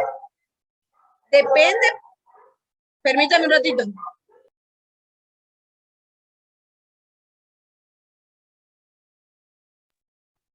Perdón, depende tanto de la altura de la curva como mayor altura del efecto farmacológico, ¿verdad? Entonces, la intensidad del efecto va a ser que dependiendo de la concentración, qué tan fuerte puede ser el efecto farmacológico que se vaya a tener. Se toma en cuenta aquí en el efecto no solo cantidad de fármacos, sino también tipo de receptores disponibles. Si los receptores al cual el fármaco van a estar ocupados están ocupados, no voy a tener bastante intensidad de efecto. El término de duración de acción del efecto, o TE, es el tiempo que transcurre entre el momento que se alcanza la concentración mínima efectiva y el momento en que se describe que se bajó de la cima. O sea, ya el tiempo en el cual a partir de esta concentración, que ya la efectiva, hasta que llega a la máxima, antes de volver a bajar por debajo de la concentración efectiva. Ese es el tiempo del efecto, que se puede decir que está en este rango, o lo que conocemos como duración del efecto farmacológico. Muchas personas, digamos, toman una medicina para el dolor de cabeza, como a las 2 horas ya comienzan a sentir el efecto farmacológico, si sea una migraña fuerte, sienten que por 4 horas el medicamento funcionó y después vuelven a sentir que va presentándose el dolor. ¿Por qué? Porque el periodo de acción del medicamento disminuyó. Entonces, para evitar que llegue a concentraciones por debajo de eso, es que se vuelve a repetir dosis para mantenernos dentro del rango de lo mínimo efectivo y lo máximo efectivo, ¿ya? Esta disminución de la concentración del fármaco, que es ligado al periodo de latencia y todo eso, está relacionada con la vida media del fármaco.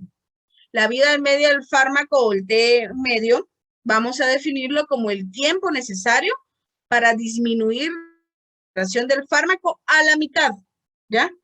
Entonces va a estar dependiendo por los procesos de farmacocinética. Por lo general esperamos procesos de farmacocinética de orden 1 para ver el tiempo en que van a ir disminuyendo.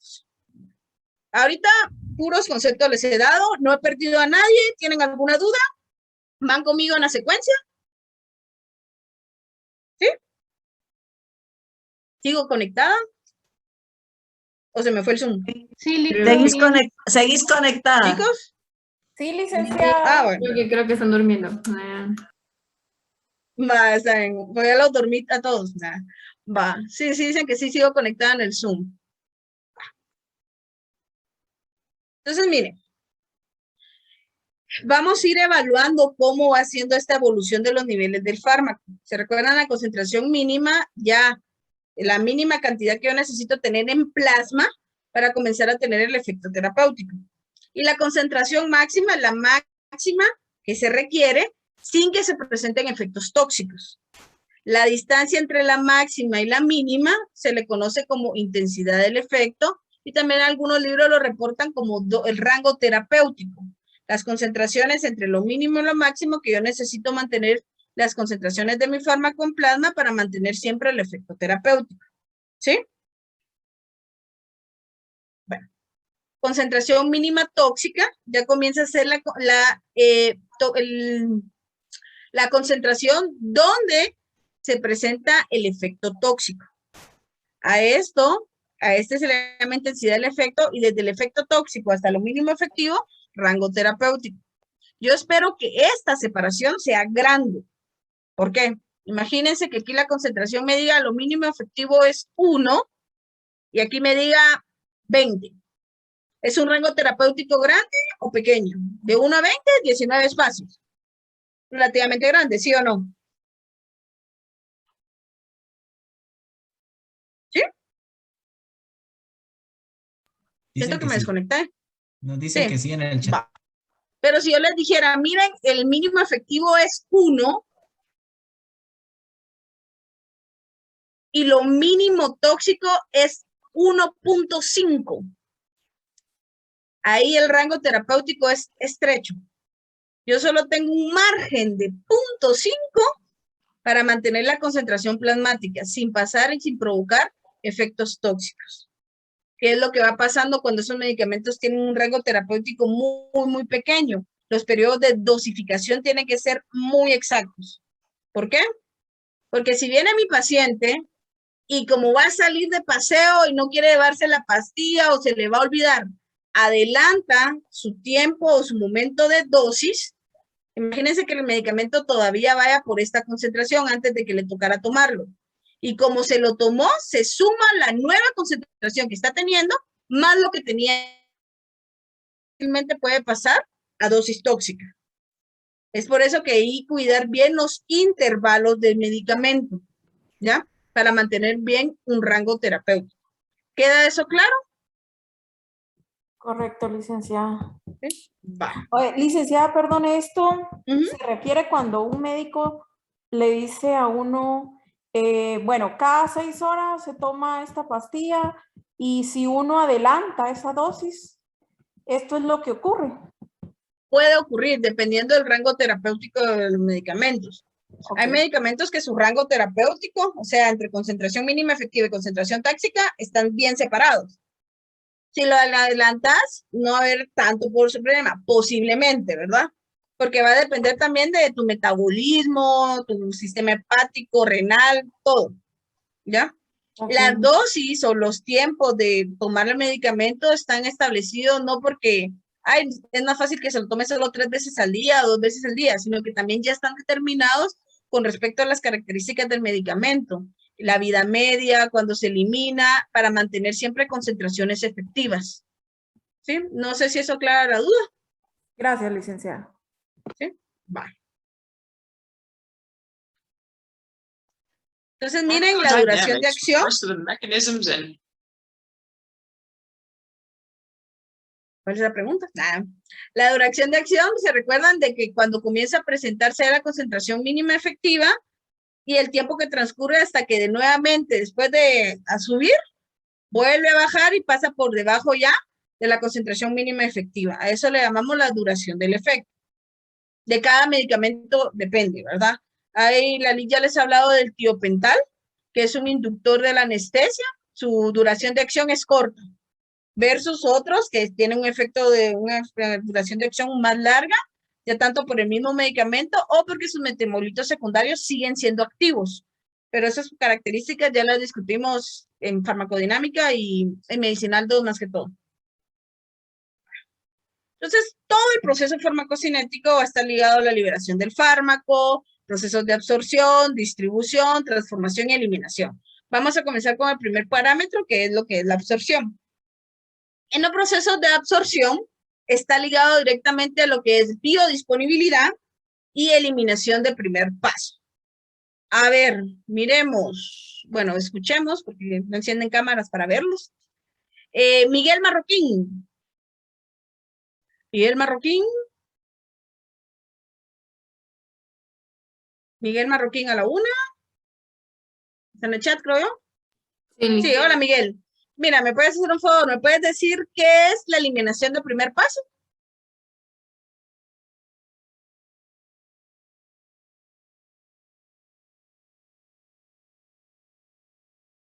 En lo que Miguel nos escribe, recordemos que la biodisponibilidad pues, va a ser el cálculo en el cual yo voy a determinar cuánto fármaco en su forma activa llega a la circulación, relacionado con la cantidad que el paciente tomó y al final qué cantidad llegó a la circulación. Eso va dando la biodisponibilidad.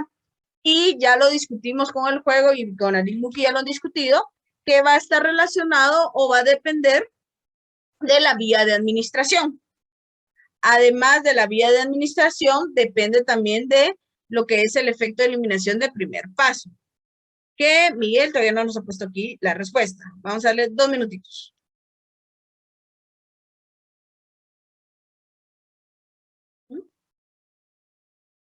Aquí nos puso, dice que pensaría que le da la eliminación del paso del medicamento por el hígado, pero no está seguro. Ah, bueno, Miguel dice que es el paso del medicamento por el hígado, pero no está seguro. Si mi memoria no me falla, yo me atrevería a decir que más del 95% de los medicamentos van a pasar siempre por el hígado. Pero el efecto de primer paso tiene una implicación en especial. A ver, Margaret Morales. Margaret Morales. Sí. A ver, ¿nos puedes ayudar? Eliminación del primer paso o efecto del primer paso, tal vez. Bueno, yo más o menos ¿Así lo entendí que ubican? era cuando el medicamento entra al cuerpo, pues este va al hígado y una porción de esto se empieza a metabolizar, ¿verdad? Y los demás siguen por el torrente sanguíneo, pero estos ya no llegan a la sangre, sino que de una vez son excretados. No sé si eso es. Exacto, sí, gracias. Cabal, nosotros, ¿qué es lo que vamos a tener? Recuérdense, por ejemplo, aquí voy a poner unas líneas y pensemos que esto es el tracto gastrointestinal y lo otro que vamos a tener ya va a ser la sangre o el plasma. Esta separación que yo tengo aquí, esto que está aquí formándose, va a ser como que la absorción, el paso a través del tejido. Va a haber cierto medicamento que va a venir y va a lograr pues entrar y pasa a la sangre. ¿Ya? Absorción tal cual. Bueno, pero hay otro medicamento que va entrando y permítame, yo no soy tan buena dibujando, pero imagínense que este círculo es el hígado. Entonces, ¿qué es lo que le va a pasar a ese medicamento? Hay medicamento que va comenzando a entrar, pero en lugar de entrar directamente a la sangre, pasa por el hígado. Entonces, cierta cantidad de ese medicamento, de un solo, dentro del tracto gastrointestinal al hígado, y al salir del hígado, ya sale inactivo, ¿ya? Ya no está activo, bueno, dependiendo que se transformó, ¿sí? A eso se le conoce efecto de primer paso. Efecto es la cantidad o el efecto del fármaco que antes de entrar a la circulación, porque no pasó a la circulación, pasó antes por el hígado y sufrió transformación. ¿Por qué? Porque el medicamento que está en la sangre, como les decía, casi todo va a llegar después al hígado. Pero el que está con la línea roja, ni llegó a la sangre. Él vino, iba entrando, lo jaló la vena porta y ¡pum! Se fue al hígado a sufrir transformación. Si ya era su forma activa, ese efecto de primer paso me disminuye la cantidad de fármaco que iba a estar disponible para la sangre. ¿Ya? ¿Queda eso claro? ¿Sí?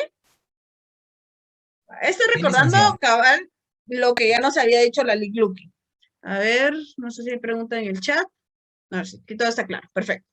Entonces, la biodisponibilidad va a ser el grado o la fracción del fármaco sin cambios que llegue a la circulación sanguínea después de ser administrados por cualquier vía. Va a depender del grado de absorción, que es F minúscula, y la eliminación del primer paso. Miren, esta es la primera fórmula que necesito que vayan comprendiendo.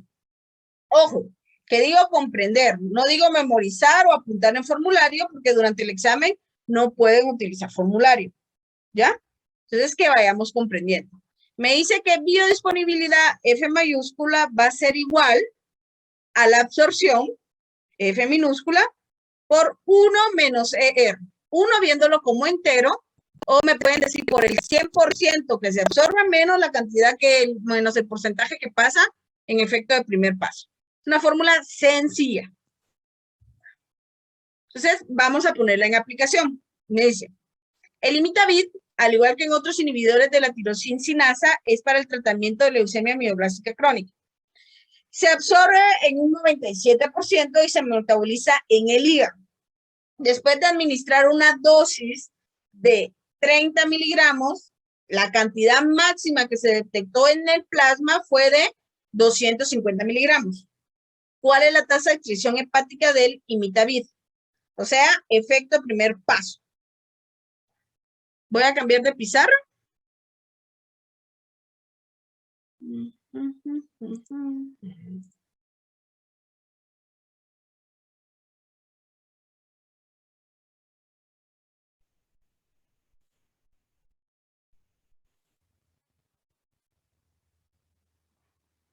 Entonces, ¿qué es lo que tenemos?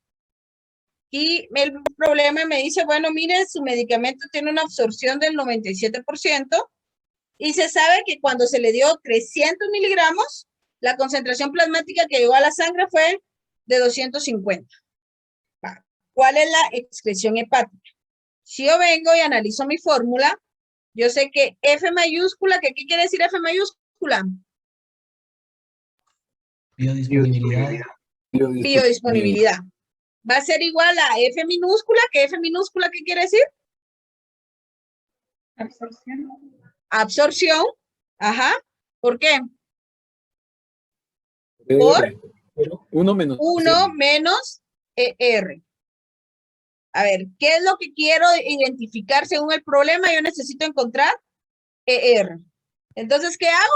Despejo fórmula. ¿Sí? Entonces vengo y comienzo a decir, bueno, F partido F va a ser igual a 1 menos ER. Puedo decir que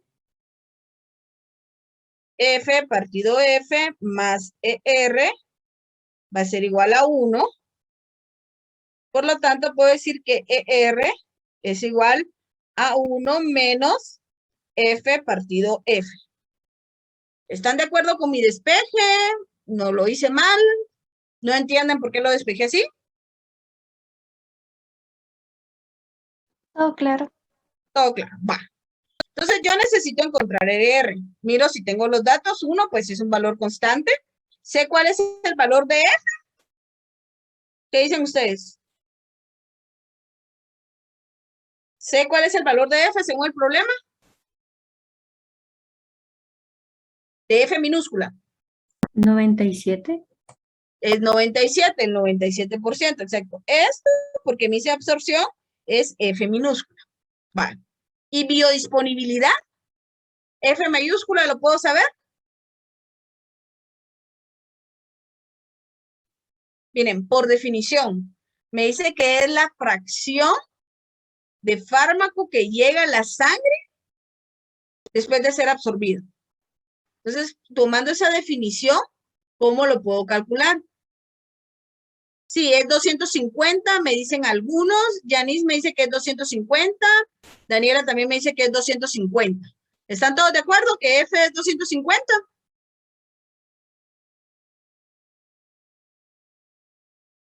Vamos a ver. Dicen que sí. Sí, ya hay otros sí, sí. Entonces F es igual a 250. Pues no es cierto. Recuérdense que F es una relación, una fracción. ¿Ya? Entonces la biodisponibilidad va a ser igual a la cantidad que llegó o la concentración que llegó al plasma partido la concentración que yo le di al paciente o la dosis. ¿Ya? Porque es una relación. ¿Cuánto llegó al plasma? 250, exacto, miligramos. ¿Cuánto le di yo al paciente? 300 miligramos. 300 miligramos. Entonces, ¿cuánto es el valor de F?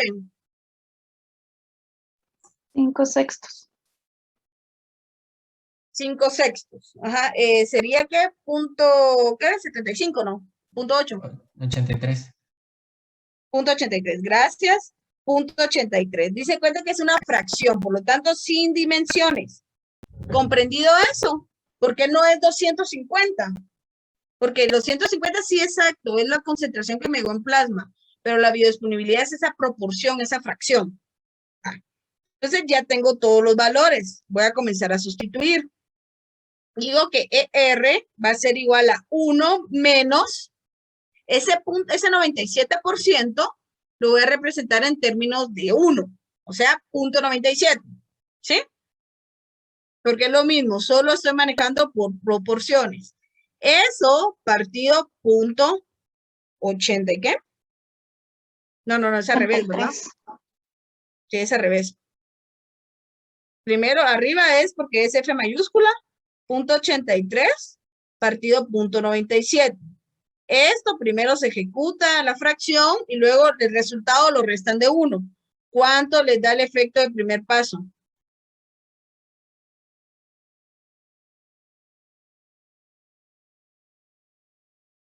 A ver, aquí en el chat.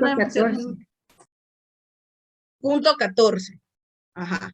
0.14, que es igual a decir 14% es el efecto de primer paso.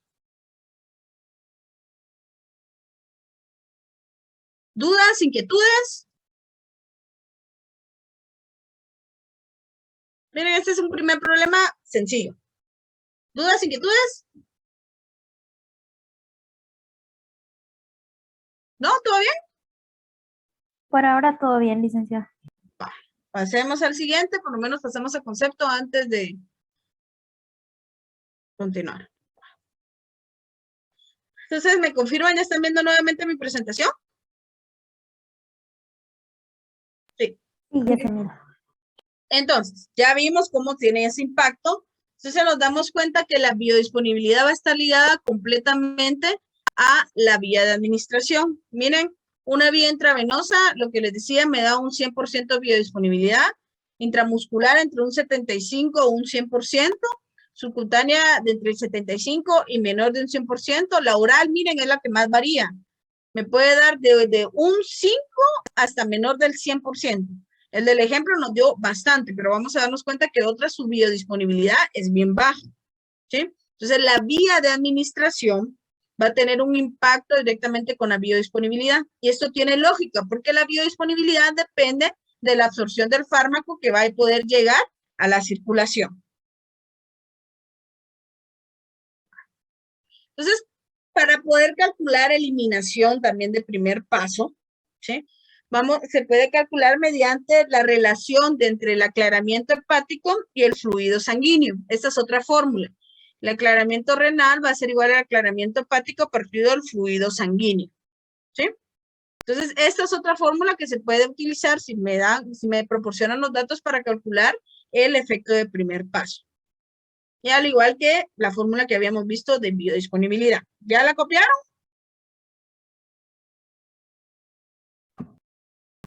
Ya, licenciada. ¿Ya? Va, vamos a ver si es cierto. Resuelvan esto. Dice, la morfina tiene un F de 1. F minúscula de 1. F minúscula, ¿qué quiere decir? Grado de absorción. Absorción. Y si les digo que es de 1 equivale al decir 100%. ¿Por qué vía de administración se dio? Intravenosa. Intravenosa, exacto. De la morfina tiene un F de 1, un flujo hepático de 70 litros por hora por cada 70 kilogramos de peso, un aclaramiento hepático de 60 litros por hora por cada 70 kilogramos de peso. Determinen la biodisponibilidad. Aquí ya les dije cuánto les tiene que salir. Miren, 33%. Hagan ustedes el problema, a ver si con estos datos logran calcular este 33% que a mí me dio, o les puede quedar 0.3%, ¿verdad? 0.33%. A ver, realicémonos en los 2 minutitos que nos quedan. Este está sencillo.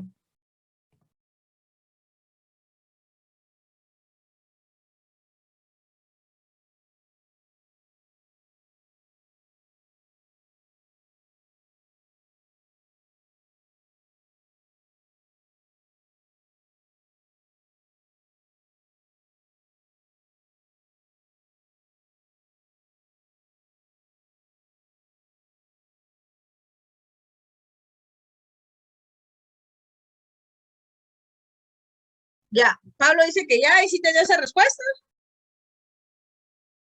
Sí, sí me dio 0.33333 y en porcentaje 33%. Perfecto, vamos a ver. Ya, los demás dicen que también.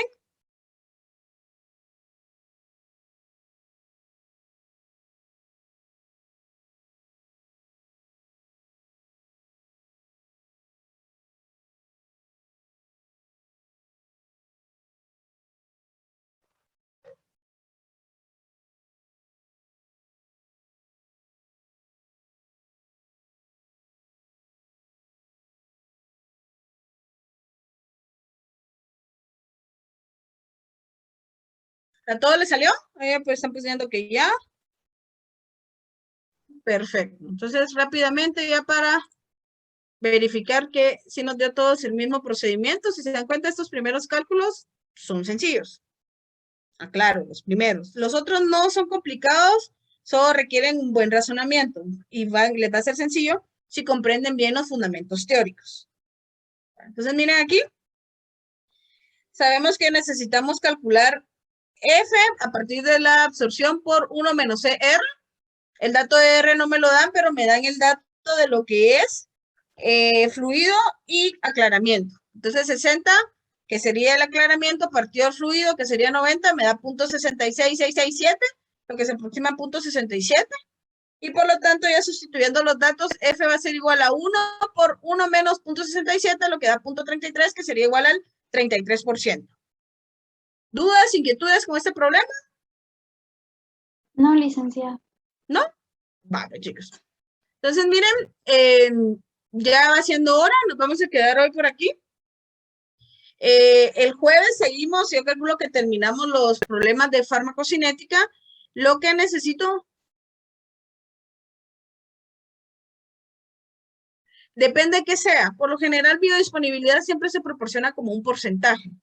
Ya si te estoy preguntando vida media, esos son términos de horas, velocidad es otra dimensional, que sea el problema. Pero biodisponibilidad por lo general siempre en términos de porcentaje.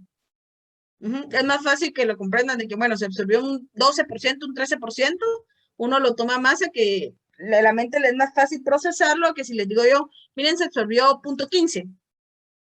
Entonces, por eso se prefiere en porcentaje. Vale. Entonces, el jueves continuamos con los problemas a las 6 de la tarde, problemas de farmacocinética. Entonces, por mi parte sería todo ahorita. Luque, no sé si me falta algo. No, solamente. Vale, chicos. Entonces, cualquier duda, pues nos pueden escribir por el correo, le repasen los conceptos, así se les va a hacer fácil comprender los cálculos de farmacocinética. Nos vemos hasta el jueves. Muchas gracias.